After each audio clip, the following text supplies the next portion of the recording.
Hello guys, welcome back to my channel. আজকে আমার recipe মাছের টক।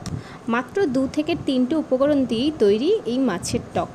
প্রথমে একটা কাঁচা আমকে ছোট ছোট টুকরো করে কেটে নিয়েছি। তারপরে আমাদের মেন ইনগ্রিডিয়েন্ট যেটা হলো সর্ষে। আমি 2 ধরনের সর্ষে ইউজ করেছি, আপনারা চাইলে 1 ধরনের সর্ষে ইউজ করতেও পারেন। প্রথমে 1 চামচ কালো সর্ষে, তারপরে হলুদ সর্ষে আর একটু লবণ দিয়ে শিলনোড়াতে বেটে নিয়েছি। আপনারা চাইলে মিক্সিতেও বেটে নিতে পারেন। লবণ দিয়েছিলাম যাতে একটু তিতো ভাবটা না আসে। তারপরে মিহি করে বেটে নিয়েছিলাম। একটা কড়াইতে তেল দিয়ে সেটাকে গরম করার পরে ওর মধ্যে ফোড়ন হিসেবে আমি 5 ফোড়ন আর কাঁচা লঙ্কা দিয়েছিলাম। তারপরে কেটে রাখা আমগুলোও দিয়ে দিয়েছিলাম।